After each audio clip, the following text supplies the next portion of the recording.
listening to was Mzwakhe Mbule, the South African people's poet.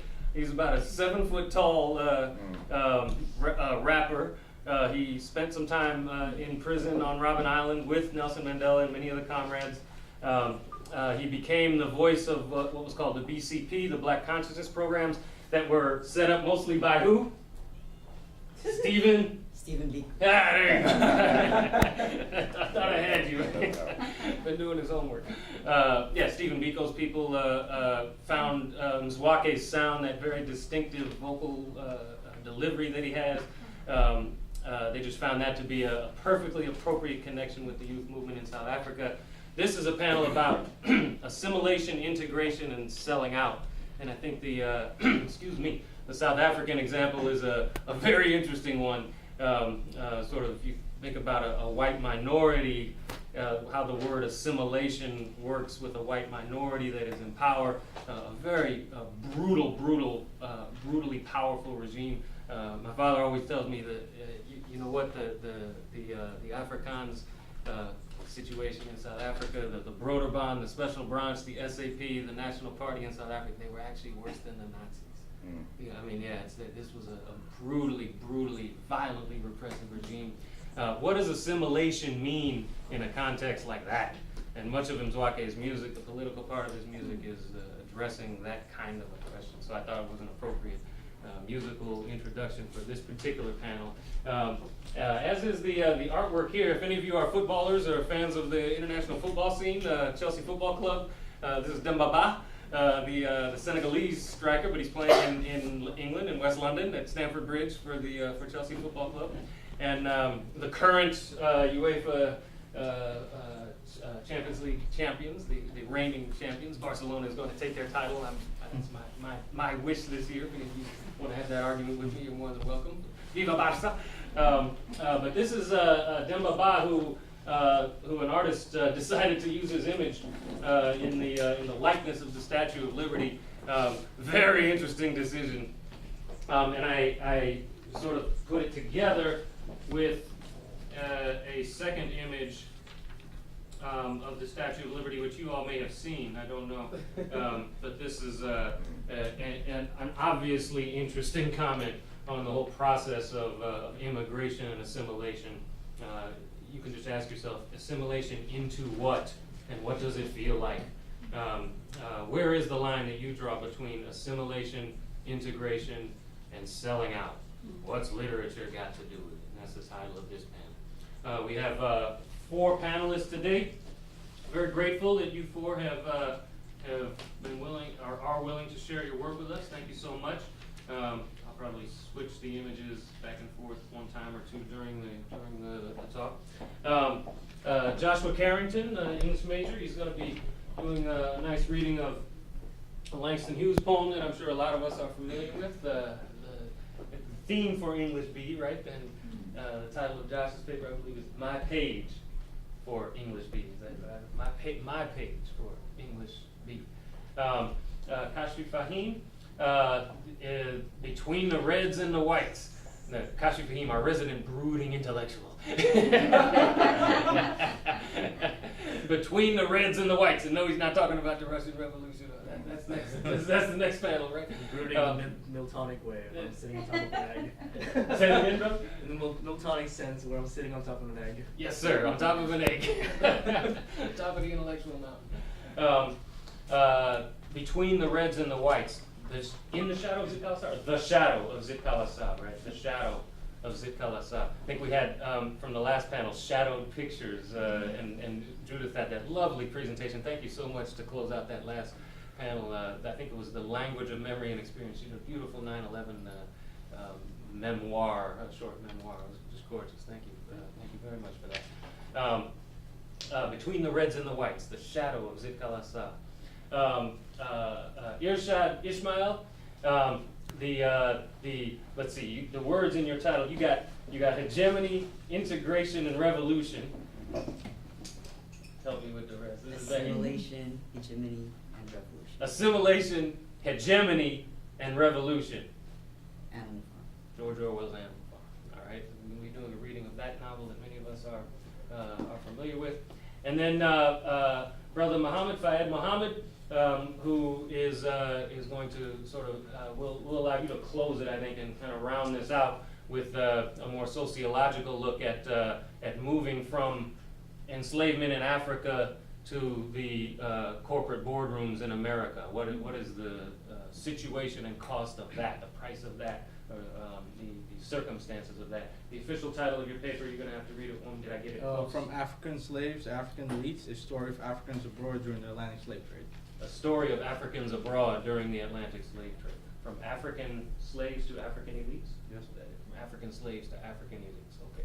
So there's the panelists. Please enjoy, relax, and enjoy. It's so good to see you all out here on a beautiful spring afternoon here in Jamaica, Queens, and have at it. I think we'll just go. Let's start with Brother Carrington, and then Kashfi, Brother Irshaad, and Brother Mohammed. We'll go in that. Okay. For the purpose of this discussion, I think it might help us if we all had this text fresh in our minds, and I think it's short enough and worth a moment of our time. So if you'll permit me, I'd like to do a quick reading of Theme for English B by Langston Hughes. The instructor said, "Go home and write a page tonight, and let that page come out of you. Then it will be true." I wonder if it's that simple. I am 22, colored, born in Winston-Salem. I went to school there, then Durham, then here, to this college on the hill above Harlem. I am the only colored student in my class. The steps from the hill lead down into Harlem, through a park, then I cross St. Nicholas, 8th Avenue, 7th, then I come to the Y, the Harlem branch Y, where I take the elevator up to my room, sit down, and write this page. It's not easy to know what is true for you, or me, at 22 my age, but I guess I'm what I feel and see and hear, Harlem. I hear you. Hear you, hear me, we two, you, me, talk on this page. I hear New York too. Me, who? Well, I like to eat, sleep, drink, and be in love. I like to work, read, learn, and understand life. I like a pipe for a Christmas present, or records, Bessie, Bob, or Bob. I guess being colored doesn't make me not like the same things other folks like who are other races. So will my page be colored that I write? Being me, it will not be white. But it will be a part of you, instructor. You are white, yet a part of me, as I am a part of you. That's American. Sometimes perhaps you don't want to be a part of me, nor do I often want to be a part of you. But we are, that's true. As I learned from you, I guess you learned from me, although you're older and white, and somewhat more free. This is my page for English B. I think Hughes manages to say quite a bit about both integration and assimilation, all within this short poem. You'll note he identifies himself as the only colored student in his class. He says nothing more about this, being somewhat elusive. The following 5 lines offer nothing about his participation in this class, nothing more about integration, but focus rather on his trip from the classroom to his room at the Y.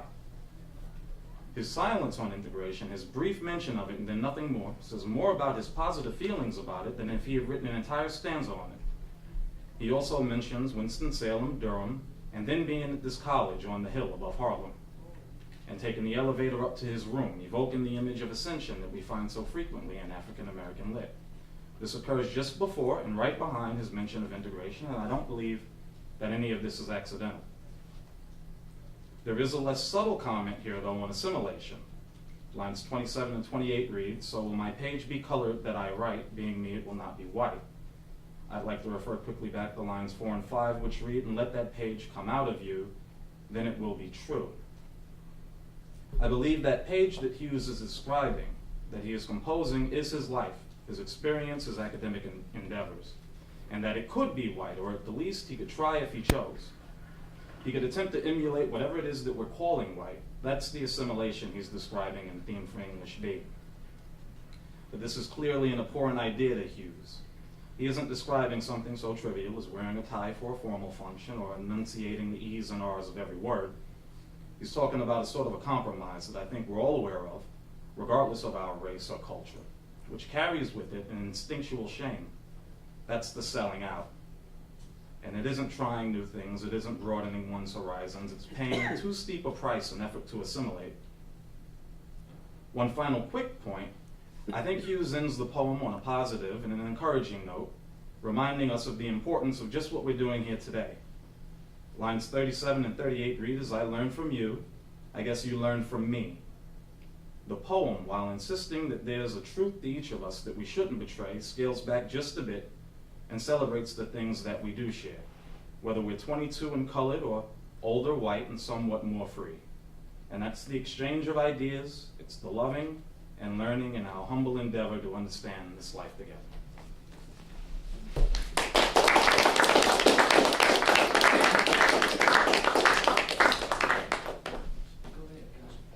Thank you. Good afternoon. Thank you for coming. It's really an honor to be a part of this panel with brilliant thinkers and really good friends of mine. And because it's so rare these days for students to have a stage, before I start, I just want to thank my professors, Dr. Namphy, Dr. Joseph, Dr. Anatola, Professor Milanis, Professor Klein, Dr. Coleman. Thanks for everyone for being here. You know, this is my second semester here, and I just have to say that your college has been a brilliant experience. Love it. Awesome. So, one of the most frequent questions in my life now and possibly forever is, you're single? Wait, my bad. That's another panel. The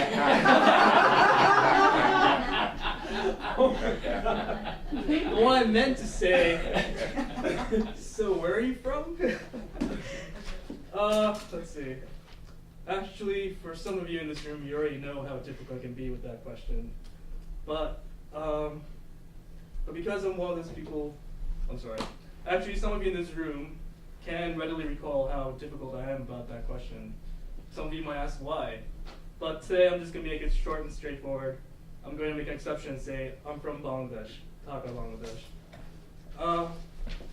Some of you might say or are thinking, cool, you're from Bangladesh, or so what?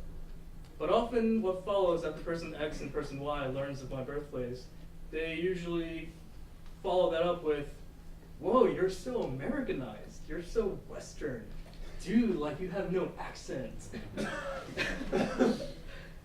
To me, this issue of assimilation, integration, and selling out sometimes feel like an internal, existential, black and white French film noir, where I'm sitting inside Les Starbucks, sipping my venti dark roast, and asking myself, have I assimilated? What did I integrate in? Or am I a sellout? And believe it or not, to answer these tough questions, literature has always had everything to do with it. Everything to do with coming up with an answer for that day. While there are countless different canons to explore and study, in the past year, the one body of literature that I especially attached to is in American Voices 1 and 2. It's the Native American literature, where I found extraordinary struggle to preserve the identities, customs, traditions, histories of Native people across America. One of the passages I most revere comes from the 18th century of the catalog of Native American oral traditions called Creation Emerging Accounts. It's from the text titled The Arrival of the Whites, Lenape, Delaware, version 1, quote, Indian account of the first arrival of the Dutch at New York Island, as told to John Heckwinder.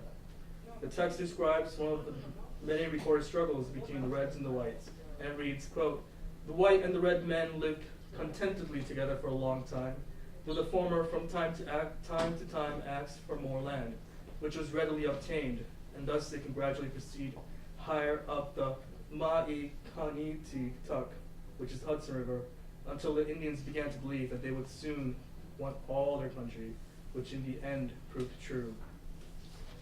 What strikes me is how prophetic the account is, that before or just after the completion of the American Revolutionary War, 1775-1783, this passage presaged the Chickamauga Wars, the Northwest Indian War, the Kumse, the Creek War, the War of 1812, Removal Era Wars, Second Seminole War, the Dakota War, the Colorado War, Second Creek Massacre, and the Sioux War of 1865, Sheridan's campaigns, the Red Clouds War, and the Black Hills War, just to name a few.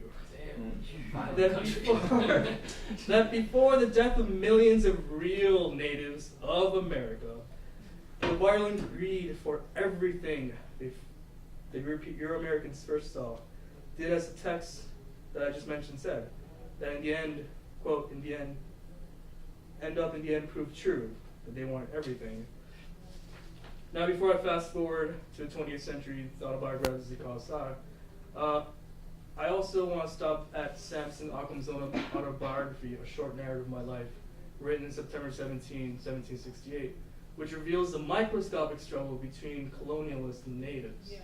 Occam, who was the direct descendant of the famous chief Uncas, the legendary warrior who founded the Mohican people in 1640, who fought a lot of wars, made Mohican people proud, even in the King Close War in June 1675. But still, with Occam, what his autobiography text reveals, he says, "I was born a heathen and brought up in heathenism till I was between 16 and 17 years of age at a place called Mohican."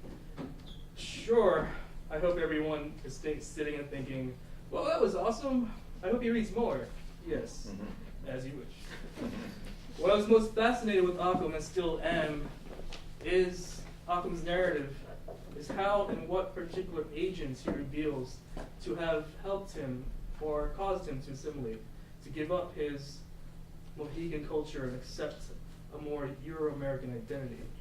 He writes, quote, "Once a fortnight in ye summer season, a minister from New London used to come up and the Indians to attend. Not that they regarded the Christian religion, but they had blankets given to them every fall of the year. And for these things they would attend, and there was a sort of school kept." So what happened to Occam, or more specifically to discussion of today's panel, the means and the ways of assimilation, is the Christian ministers showed up with blankets, and in exchange they took away their children's tongues. Some may have lost their tongues, really, like literally, but here it's their nation language. The children were taught how to read the Bible, write and speak colonial English in the English tongue, so that Occam not only believes the nomadic life his nation had left him, but assimilates to such a degree that if we were to look at the painting of his portrait, he actually looks more like that of Benjamin Franklin, dressed as a nation man, than what an unassimilated, non-integrated Native American would probably have looked like. Please, before I continue, I just want to say that I genuinely feel for Samson Occam. I do, because his story is not much different from that of the tremendous population of human beings who were deceived to believe the taste of knowledge would grant him or her some power or salvation, God, civilization, culture, but yet they all still fell prey to it. Finally, when we come to the 20th century, is where you and I will find the autobiographical essays of Zikal Sa, 1876-1938, who comes from the Sioux Nation. Zikal Sa's narrative of her youth first appeared in the January, February, and March issues of the Atlantic Monthly in the year 1900, as impressions of an Indian childhood, the school days of an Indian girl, and an Indian teacher among Indians. What I have come to most love about Zikal Sa is her genius of taking the stereotypes Euro-Americans have created about Native Americans and use that in her narrative, along with biblical tropes, to gain sympathy from an audience of white readers who were often told by the media of their times that the natives were savages, closer to animals, creatures of instincts who reacted almost automatically to environmental stimuli. Zikal Sa knew her audience, and she knew them so well that to gain their attention, she fed her readers those same stereotypes. They thought nations were wild, so she includes early in her essays, quote, "I was a wild little girl of 7, loosely clad in slip brown buckskin and light-footed with a pair of soft moccasins on my feet. I was as free as the wind that blew my hair and no less spirited than a bounding deer. These were my mother's pride, my wild freedom and overflowing spirits." But that stereotype of her being wild and savage is interrupted. And I bet her readers were scratching their heads when readers find out that Zikal Sa made coffee in a coffee pot, used weather-stained canvas for their wigwams and buffalo hide, and she even includes to mention that her mother moves into a log cabin, but also, closer to the end of the essay, Zikal Sa's mother is seen to decorate her cabin with curtain windows and checkered tablecloths, just like her readers. You know what else? Zikal Sa doesn't shy away from using traditional Euro-American literature, specifically scenes paralleling those of the Bible. For example, she associates the missionaries who were running the schools where she later goes to with red apple, which we all know is linked to the symbolic fruit of the tree of knowledge. Quote, a great tree where grew red apples, and how we could reach out our hands and pick all the red apples we could eat. But even more daring and gutsy, in my opinion, Zikal Sa's narrative is how her persona places herself in an Indian setting that is depicted using structural elements that we have been seen for thousands of years, connected with Eden. Her mom and her are surrounded by a fertile land of the river, an innocent state, and one single command from a creator figure. In the Bible, God says, "Don't eat the fruit," for Zikah is her mother, and her command is, quote, "My little daughter must never talk about my tears." In short, what Zikah's narrative presented, unique to the other nation's narrative, is a frame of mind where there's an interfusion of cultural practices, so that she speaks on behalf of the new nation, new Native American identity, much like that of many post-colonial personas narratives, where there is bicultural context. Why is that important? For my reading, it's important because she does not allow stereotypes to contain her identity. Trapped in a state of antiquity where her nationers are fierce, they wear feathers and grunt. What makes Zikah's autobiographical essays revolutionary is that her narrative is a more modern claim where she removes the supposed taint of assimilation, since adapting to whites and the good was an essential part of the new type, Zikah's type of nationers. She avoids continuing the story of the disappearing, vanishing Indians like that exemplified in James Fenimore Cooper's The Last of the Mohicans and Jane Grey's The Vanishing Americans. Instead, for Zikah, her nations and the neighboring nations aren't disappearing because they intrude on Anglos, but they are on by their own choice, adapting. Before I close, I want to close by saying that I don't perceive myself anymore as a Bengali who is assimilated or integrated, or even sold out to take on American or Western identity.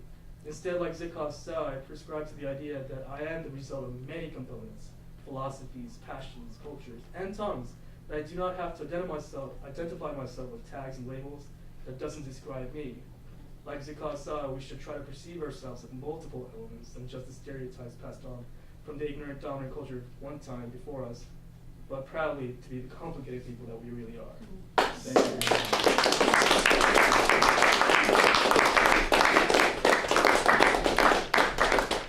Excuse me. One thing, I'll share a little joke with Brother Kashfi here. I've been teasing him for about the last 6 months, saying that he needs to get better with his history, knowing when something happened, the dates and all of that, and now he's ripping them off like that. So, touche. But thank you, very sensitively done. Excellent read. Really appreciate it. Good afternoon. First, I'd like to thank Dr. Namphy for giving me this opportunity. And also, let me say that it truly is a pleasure to be a part of this panel with Josh, Mohammed, and Kashfi, just to be among them. It's just a great opportunity. And to all of you, thank you for being here and showing your support. Animal Farm was written in 1945, but it's as relevant today as it was back then. It's a story about assimilation, hegemony, and revolution. And there is a strong similarity between the mentality of the characters in this book, the mentality of leaders and figures of authority that we see today, that we've seen throughout history. Because of this similarity, Animal Farm can be used as an instrument of defense as well as an instrument of inspiration. You can defend yourself against assimilation and hegemony by reading this book, and you can be inspired to rebel by reading this book. Now, today's theme is assimilation, so why am I up here talking about hegemony and revolution? Well, hegemony can be used to create a state of assimilation. Revolutions can be used to destroy a state of assimilation. And so I think it's important when talking about assimilation, talk about how it is created and how it can be destroyed. These are two concepts that George Orwell, the author, implemented into the pages of Animal Farm. These are two concepts that I like to spend my presentation talking about. The first concept is revolution. It's a concept that's introduced in the first chapter of this book. In the first chapter, the reader gets an understanding of what the book is about.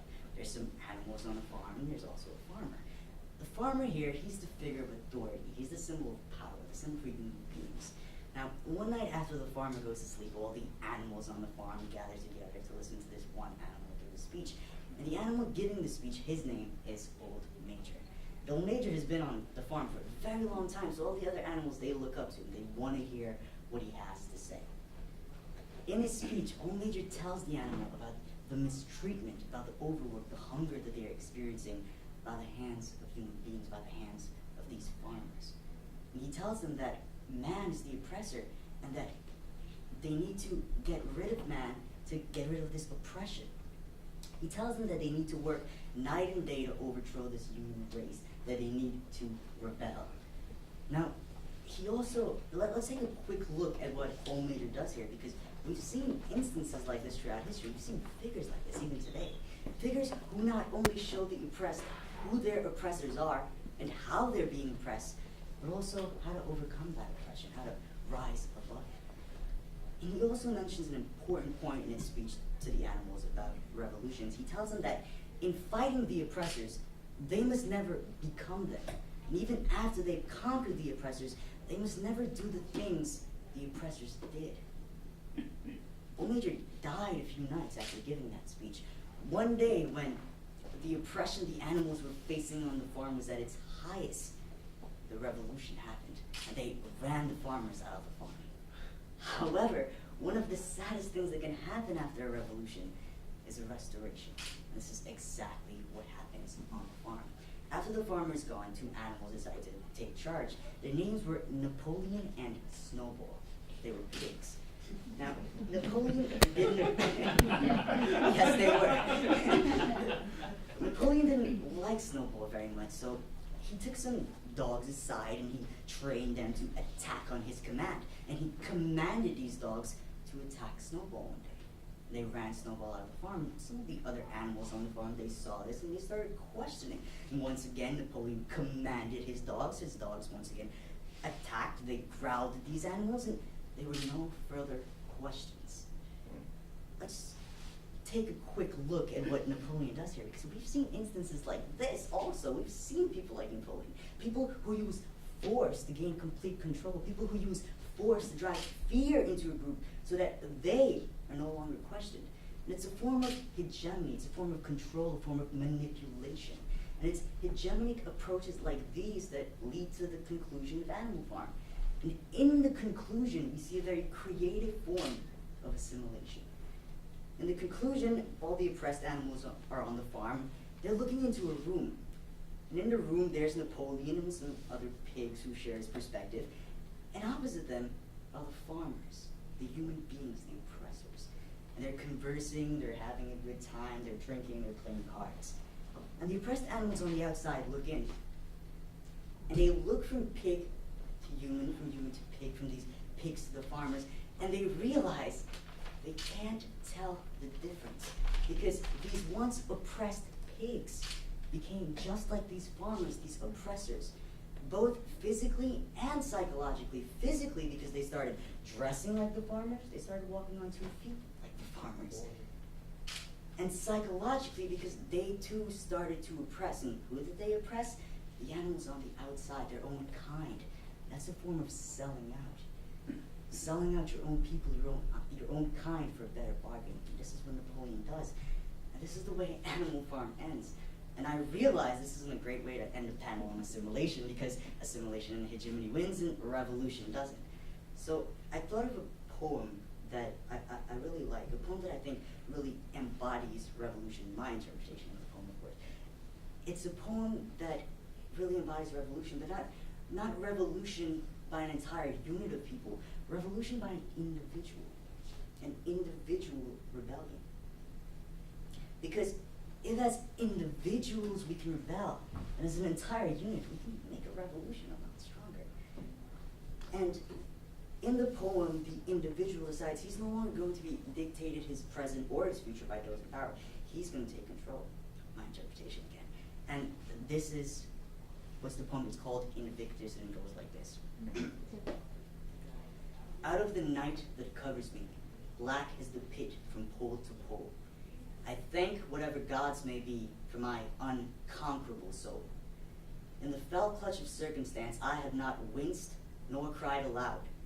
Under the bludgeonings of chance, my head is bloody but unbowed. Beyond this place of wrath and tears looms but the horror of the shade, and yet the menace of the years finds and shall find me unafraid. It matters not how straight the gate, how charged with punishment the scroll. I am the master of my fate. I am the captain of my soul. I hope these words stay with us long after this panel on assimilation is over, and I hope it inspires us to become more aware of assimilation and hegemony and try our best to stop it. Last thing I'd say, I'll end with this, is why I chose literature to convey my message. Why it is I chose Animal Farm and Invictus. Here's why. There's a beautiful experience in reading literature.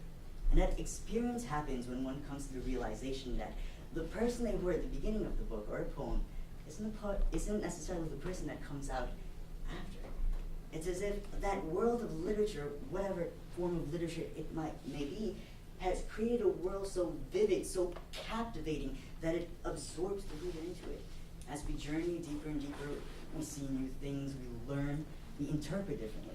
Once that state comes to an end, once that book comes to an end and we make our leap back to reality, we realize so much of what we learned from that world of literature can be applied to this world. We start making the connections, and our perceptions truly change. And this is an experience I had when I read Animal Farm and when I read Invictus. And that's why I chose these two forms of literature. That's why I chose the literature, because I wanted to embark on that journey with all of you and share that experience with all of you. So thank you.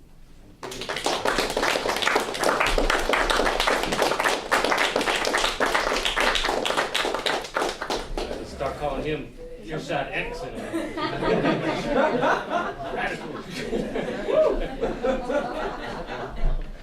a long time ago, he said, I want to be a professor. You know, I think you just got it. On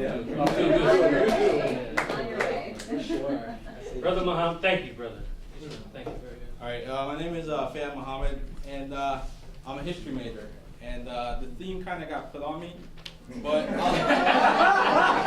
but He's not wrong about that. yeah, because it's all I'm surrounded by literature. But I'll let you decide, because I'm gonna go through some biographies, and you will decide who really assimilated, who integrated, and who sold out, because it does tie in. All right, my topic is from African slaves to elites, Africans abroad during the era of the Atlantic slave trade. When the Atlantic slave trade was in its height, Africa saw from among its people a forced displacement and transfer of Africans to the Western world. However, there were Africans who were working and operating outside Africa during the slave trade. These Africans were spread from the nearby Middle East and Europe and as far as the Americas. Many of these immigrant Africans shared a narrative of slavery, but also showed zeal to be men and women who were free and an integral part of whatever societies they found themselves in. Many developed themselves to be influential by either fighting the oppression of slavery or rising to the highest of stations in their particular fields. Some of these Africans who were abroad from their native Africa became quite famous and are remembered in the chronicles of history. Although many of them did not reflect the pure idea of Africa or kept all of their traditional customs, they represented the black African as being a person who can be of equal intellect, military skill, and religious steadfast as the white Europeans who were trading them, exposing them to inhumane conditions, and treating them as unequal. Among these Africans abroad who stood out were such men as Ulada Equiano, Abraham Petrovich Hannibal, Juan Garrido, Ayuba Sulaiman Diallo, and Jacobus Capitien. To understand the biographies of these men is to understand the concept of the slave trade and the use of Africans, especially by Europeans, as a form to comprehend Africa, the African people, and their potential. When the African slave trade commenced in the 15th century and it was in full swing by the 16th century, the trade ran by the Portuguese and the Dutch, with other powerful European nations to follow, made the New World the destination to many incarcerated Africans.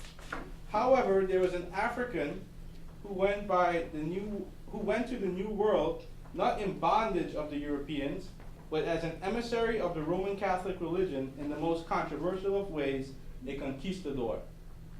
Born in West Africa and sold as a slave to the Portuguese, Juan Garrido moved to Lisbon, where he converted to the Roman Catholic faith. Garrido then joined the expeditions to conquer Santo Domingo, Puerto Rico, and Cuba during the periods of 1503 to 1519. Garrido's most famous expedition lies in the conquest of Mexico, where he served under the command of Hernando Cortez, the conquistador that defeated the Aztec nation. Garrido eventually settled in Mexico, where ironically, he establishes a gold mining company which involves the use of slaves. Juan Garrido depicts the employment of Africans to carry out the bidding of the Spanish and other Europeans, not truly forcefully, but by choice and side by side with the same people who were enslaving his fellow Africans. In Europe, Africans were seen as exotic possessions and of great prominence to their owners when used as laborer slaves, servants, entertainers, soldiers, and court ornaments. The Germans used African musicians as military band members and even found themselves supporting Hessian mercenaries during the American Revolution. Whether Africans were brought to Europe as slaves or ventured north on their own, racism and prejudice was common. John Frederick, the son of a Sierra Leone chief, was such an African who ventured to Britain for education. There he witnessed the British people thriving in their society and realizing they were not the drunkards as the English traders on the Gold Coast. However, he witnessed episodes of racism while in a debate in Parliament against the slave trade.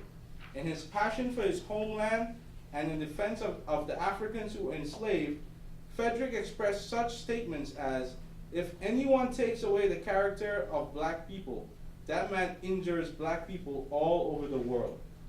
Frederick's episodes showed that being an African who traveled to Europe in a civil manner with money and a hope for education was still barred with the obstacles of racism and a need to prove himself among Europeans.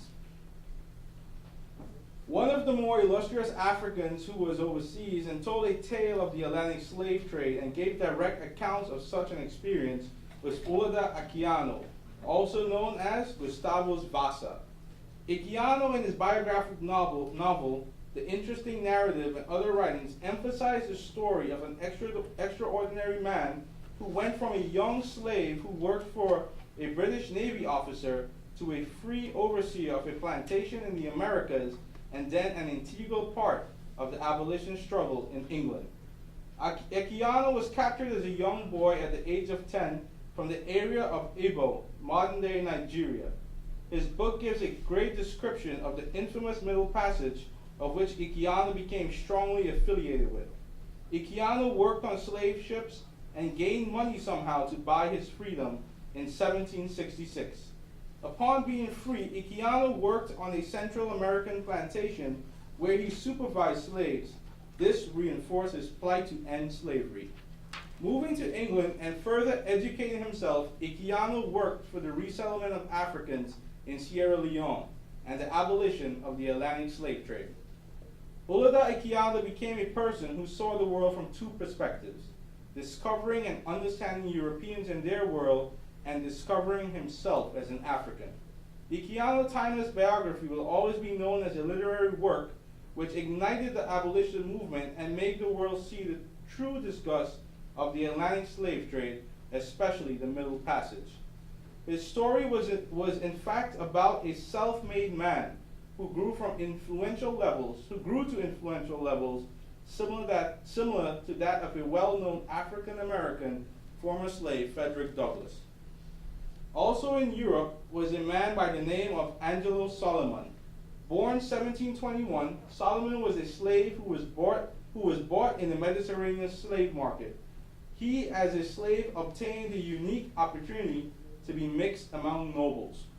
As a court pet in Vienna, he was admired by Prince Wenzel Liechtenstein and dubbed the title Chief Princely Moor. Solomon gained almost exclusive access to Austrian society, where he married a noble widow despite their relationship being mostly secret. The once court pet was also admitted to a Masonic club, where he interacted with elite artisans and nobles of Vienna, including famous characters such as Mozart. Despite living an affluent and elite life, when Angelo Solomon died, his body was used for medical experiments and his skin torn off his lifeless body to be used on a mannequin and displayed in a museum to intrigue and fulfill the curiosity of Europeans. In the period of the Atlantic slave trade, military prowess belonged to the Europeans. With their technology such as small arms and artillery, Europe dominated the world of warfare. With Europe constantly involved in internal wars, and with Africans in Europe, Africans would eventually get involved. Ibrahim Hannibal, more commonly known as Abraham Petrovich Hannibal, born in Legon, Birini, Cameroon in 1696, became an African who literally moved up the ranks in Europe, particularly in Russia. A slave who once belonged to the Ottoman Empire, he was bought at the age of 7 and was luckily adopted by the ruler of Russia, Peter the Great, as a godson. Having the opportunity to attend the French military academy in Le Fère to master artillery and combat engineering, Hannibal gained great military experience with a French unit against the Spanish. It is with the French army he adopted the name Hannibal, meaning Hannibal, the ancient military mastermind from Carthage. Hannibal, upon his return from France, was personally received by the Tsar and gained notable exposure and became an African who rose in both the military and political spectrum. Hannibal was promoted to the rank of general and was well known by the Russian people, not only because of his dark skin or his relation to the Tsar, but by his merits. Sergei Sherman, in his New York Times articles of African princes and Russian poets, wrote that when Abraham Petrovich Hannibal died at the ripe old age of 85, he was a general, governor, and landowner, known to his admiring peers as the Black Lord, and possessed a coat of arms he designed, himself blazoned with an African elephant. Hannibal is also the great-grandfather of famous Russian poet Alexander Pushkin. Religion became an important part of the Atlantic slave trade era. Europe was engaged in a drive to spread Christianity to an Africa which they considered to be heathen and godless. Out of the spread of Christianity came Africans who identified with the faith.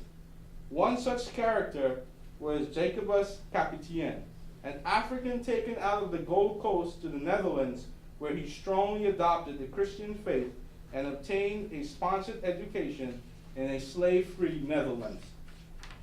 Capetian may be a controversial figure when it comes to the Atlantic slave trade, as he believed on the conversion of the heathen. Capetian assumed that slavery was compatible with Christianity, although not directly defending the institution of slavery. He claimed it was better to be a slave and a Christian than not Christian at all. Slavery to Capetian was an imperfect situation God used to spread the Capetian's perceived fruit of Christianity and a higher purpose. An African who went to Europe with his original religion of Islam was the educated Gambian Ayuba Suleiman Diallo. Rescued from slavery in the United States by James Oglethorpe, the founder of the Georgia colony, Diallo was sent to England, where the elite became fascinated by him, his culture, and his episode of slavery. Diallo, being educated in his religion and tales of his homeland, held an audience with the queen and dukes, who presented him with gifts. Most importantly, coming out of Diallo's conversations was the curiosity of Europeans towards Islam and the desire to explore the African interior and its geography. Africans outside Africa during the slave trade said a lot about the Atlantic slave trade itself and how it transformed the lives of these Africans and sent them on journeys which fascinate us today. These Africans saw the world from multiple perspectives and discovered why their continent received so much attention and interest. Africans who were exposed to slavery endured to be free, but their empowerment came through education and understanding of their condition and of their fellow Africans. The role of these Africans may be overpowered by the cruelty of the Atlantic slave trade or the struggle of the abolitionist movements, but their involvement in the moving gears of the world at that time proved that Africans were important and relevant and filled positions in the societies of the same nations which enslaved them, and they performed so at the highest of capacities. Thank you.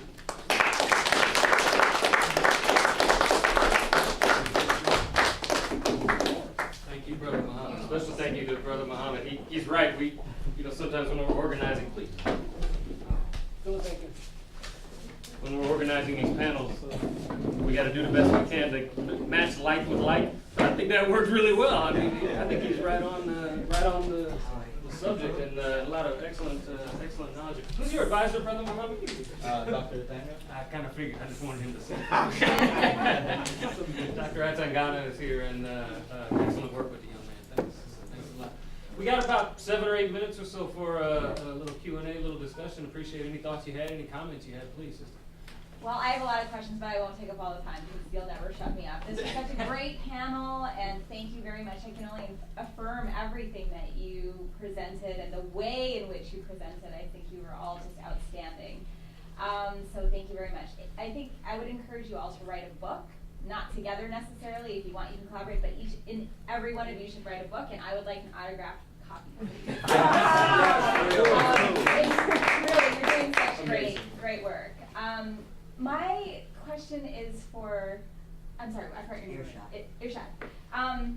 So can you talk a little bit about how I'm really interested in the actual process of preparing for this presentation because you have such a great rhetorical delivery and style, and it's very persuasive. And I actually think, is Anthony still here? Yeah, I actually think you two should have a conversation because I saw Anthony present this morning. They should go on the road together. You really should. There's something there's some really lovely connections. I think 60-40 split. There you go. 60-40. I'm taking my cut. Well, I had the idea, so 10% over here. I'm a 5% over here. I'm resistant. But Selling out would work. I'm curious as to Yeah, we're just selling out, just deteriorated into a financial. Sorry. I'm curious about if you can reflect a little bit on how you prepared for this and how presenting in the way you do has made you think about the literature in a different way. Because really what you're doing is responding to the literature with your own poetry. And I find that so beautiful and fascinating, and I'm curious if you can reflect on that process. What's your name? I'm Shireen Anayatollah. I'm a professor in the English department. Shireen. It's a good question, Shireen. Thanks for asking so I can elaborate a little bit more. Professor Namphy came to me with this, asking to be a part of this panel like a month ago.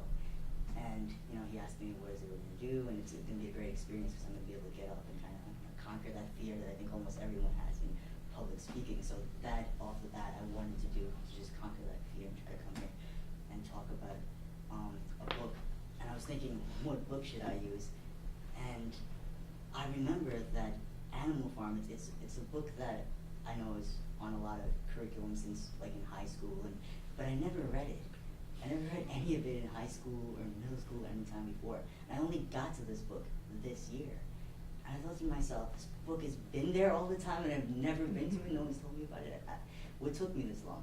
And I'm like, all right, I have to use this book because the characters are so vivid and you can connect.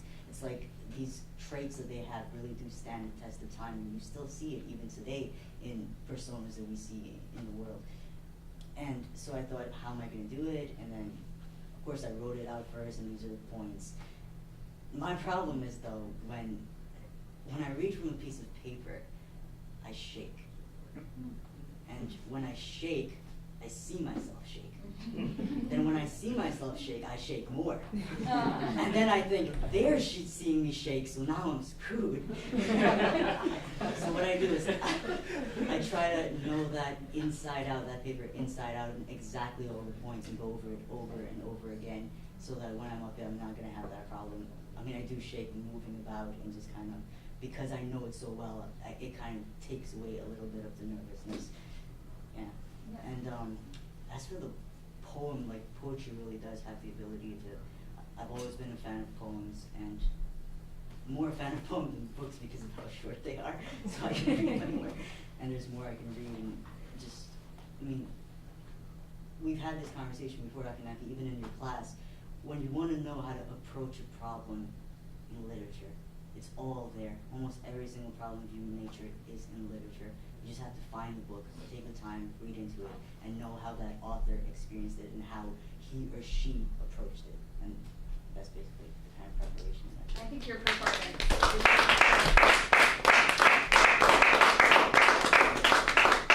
Your performance is very effective. Do you remember, brother, I told you another very good speaker who gets the shakes? Yeah. He was the 42nd first president. What was Bill Clinton? Bill Clinton. Yeah, you all notice when Bill Clinton, every now and then he puts both his hands on the, that's how he deals with it. You know, he doesn't have to do it all the time, but when it comes up, he sets his both hands here. And we've also discussed another great speaker, not with the same situation as yours, but he has a stutter. Probably the finest speaker in America in the 1980s and 90s was Jesse Jackson, I think. Maybe Farrakhan. We can argue about that. Yeah, he was a stutterer. Yeah, it's the way that these people have become really tremendous communicators despite these problems. Thank you, brother. Thank you for that. Please.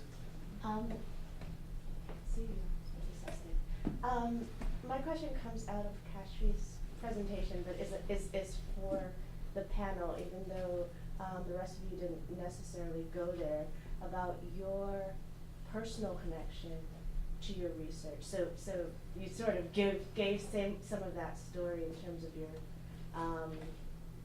how you came to choose this book.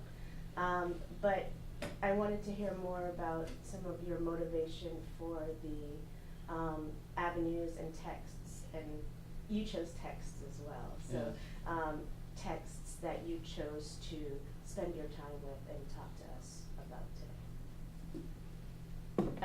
And we can start. I guess I'll start. Well, first it was an assigned, paper I had to do, but no, but I think the topic, it was just about Africans abroad, and it was a pretty broad topic. But I tried to put in themes, to compare it to Europeans, how these Africans performed, like how I guess an immigrant would perform in any role he's put into in the next country. So I think that was my idea behind it. How could Africans, although being in the European society, fit in and perform the roles to like elites who are Europeans?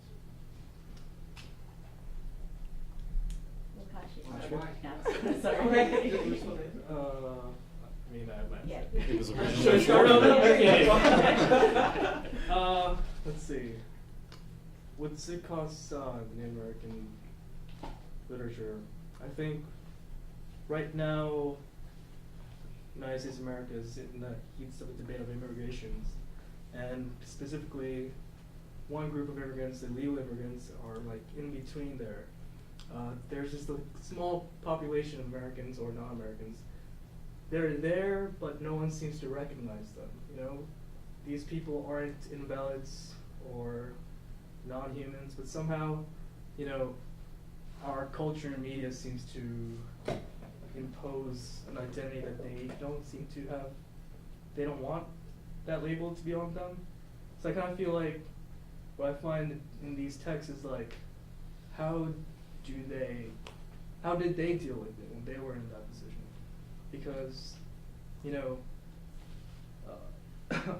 Euro-Americans thought Native Americans were savages, but obviously they're not. They're human beings. Similarly, right now, there are a lot of people in America who think illegal immigrants are savages, who are here to take your jobs or dump their babies and leave. So, I feel like these texts present or teach us how to look at humanity when sometimes we're surrounded by messages that seem to tell you that they're not humans. Of that. Yeah. I'm afraid I'm not going to be able to articulate anything. So is that what happened with me is I kind of go through phases with literature, and right now, even though I'm probably not reading as much of Hughes as I would like to, when Dr. Namphy approached me and invited me to participate today, I just for some reason ran straight to Hughes. I can't really explain it, and I think Theme for English B was the second or third thing I found. And as soon as I found the line, knowing me, it will not be white, it was, a light went off in my head. and it just spoke to me, and it really rang as far as Hugh's quiet defiance that I find in his texts. So I thought it would be the best thing that I could run with today. You know, Josh, I forgot to look up that quote from the autobiography in the Harlem Renaissance class that he took. He kind of keyed into a quote of the day that I had on the board. It was toward the end of The Big C, Hughes' 1940 autobiography, and it's something like heavy lies the burden of oppression, but it's better than that. You know, it's Hughes said it his way, and we couldn't quite drum it up, and I couldn't. Usually, Kashfi, I go right to the page, right? But I couldn't get it, and I forgot to look it up, but it would go right to what you just said. The light goes. If Professor Coleman were here right now, You probably have it, yeah. No, I'd run with a joke of ours, the life of an undergrad. Yeah, I just didn't have the time. Just didn't have the time. Yeah. You want to take a crack at that? Yeah. And then we'll have time for about one more. I think like we can all agree that the text we chose, there has to be some type of emotional connection for us to choose it, for us to like gravitate to that text and say this is what we're going to choose for our presentation. And for me, Dr. Joseph, just to read a book where oppression is evident, I think it's just a human feeling to connect with that and say, you know, like, this is something that I need to read more of. And you just feel what, you don't feel what they're feeling, but you can understand a little bit what they're going through, and that's the connection, and that's why I chose this book. About every other day, he comes to me with some question about some very fundamental insult that he can experience. You know, the beauty is he can articulate, you know, and actually deal with it. You know, most of us just ignore it, and we end up dying of ulcers and migraine headaches. But he does that. As you're saying that, I'm thinking, what would it be like? I wonder what it was like when there was no white supremacy. Like, what would the literature be like? What would it deal with? You know, and now there are times when so we do have a gun, we can go find out. But yeah, what would it be like living in a place where none of the kinds of insult that we experience today on a daily basis exist? Where we have some kind of different set of considerations, hopefully an elevated state of existence. You know? Listen, Namphy, there was mankind is set up for some reason. Oh, you're such a pessimist. To find the slightest difference, All you have to do is look at Northern Ireland and so the Catholics. I mean, how do they know who's Catholic and who's Protestant? Except somebody told them, you know, and they're fighting. And one is better and the next one is not. And, you know. And that struggle is twice as old as the African American struggle. Right. That's and like so, a 900-year struggle. Right. So I don't know. It's, you know, it's easy to come to a decision to pick on people of color because it's something that stands out. But, you know, all of those stories about people from the South that passed, that chose to present themselves as white because they could look like white people, and for them it was easier. So it's just that distinction, even if it's a pimple on your nose, you're gonna get picked on for something. That's the way, and I don't think it's pessimism, and I don't think there's anything wrong with distinguishing another human being from the next, but it's what you do with that distinction. I guess this is the world we're given, right, Irshaad? So it's the one we're in, and the literature reflects that, and so it helps us deal with it. I know it's right on this point. Let's go too quickly if you can, and then we'll finish. Please. I'm so sorry to have to agree with you because I happened to grow up in a place which was once called the most homogeneously white place in America. It was called Wausau, Wisconsin. And I remember from early, I knew who all the Catholics were, and I knew who all the Protestants were, right there in Wisconsin. And that's, you know, it's there. And I'm very proud and grateful to have the privilege to teach cultural diversity at York as well as English. And I do think there is some deep, ugly beginning. But I'm hopeful that it can change because when people study, and I'm grateful to every one of you today for your courage, your wisdom. It makes me so proud to teach at York, to have this quality of education going on. It's beautiful, because you don't always know what's going on in the other departments for sure, or even right in your own.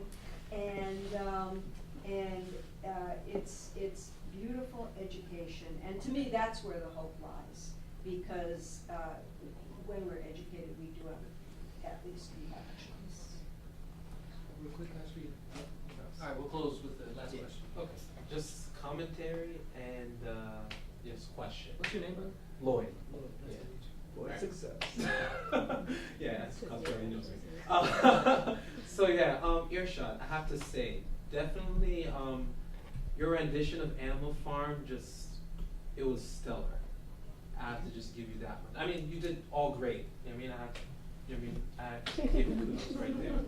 I'm sorry, because I'm at a loss for words, because it just opened me up to like your viewpoint on oppression and all the things that we were talking about, hegemony, rebellion, selling out, and it was just amazing how you showed that the oppressed became the new oppressors, which they were not supposed to do, which they were advised not to do, and I love that. I love your rendition. In terms of your nervousness, I couldn't even tell at all, because it was so engaging, like nothing else even mattered but your performance at that time, and like you just made us live in that moment when you brought us into that Animal Farm, and I really like that. We're all on the farm. Oh yeah, we're all on the farm. And of course, Kashfi, yeah, I just definitely did like how you correlated your personal life, of course, with the character that you chose. What was the person name? Yeah, Sikosov. So it just, why do you feel the connection again to that character? Like, why did you choose that character instead of anybody else? Any other prominent figures that you would feel that strongly about? Specifically with Sikosov, it's her sense of interstitial existence where she can't be in one community or the other during her time. Because what happens is she sort of goes out to the east to get, the education, become, Anglicized. But when she returns home, she sort of isn't accepted by her own people. And at that time, the Native American people were in this dilemma where they are who they are, but they can't seem to fit in here or there. So what happened, we watched the documentary, is that tragically, a lot of these individuals took their lives. A lot of these individuals wanted to attack the Americans so that they could be heroes for their own people.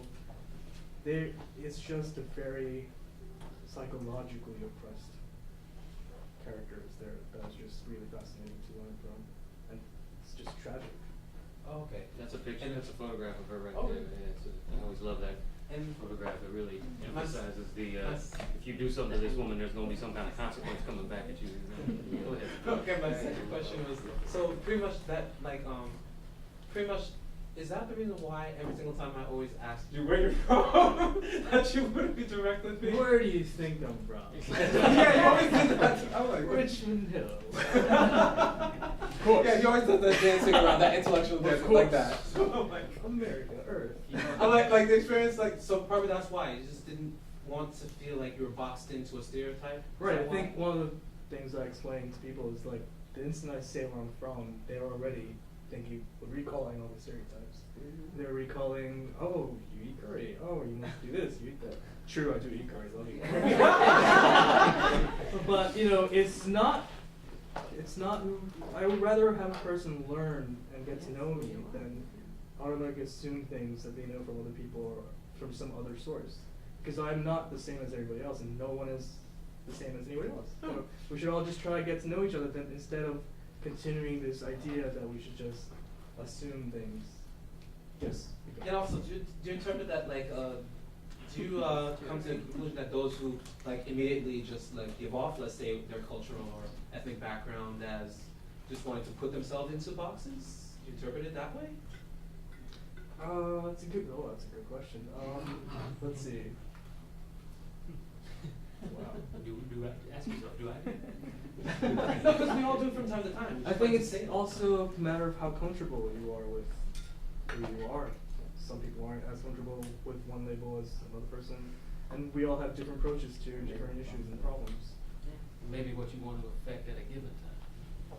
That's true too. Whatever's happening specifically, how you want to What respond. the to that context specific- is, where you are. It's kind of amazing that we can, when we get real powerful, we can do that, right? And we've had to learn that as Yeah. people of color, as women, or, you know, as gay people, we've had to learn to play that strategy. And some of us get very good at it. I think these writers who we were all discussing, and these figures, many of them that Brother Mohammed was looking at, have managed that line pretty well, worried that line pretty well.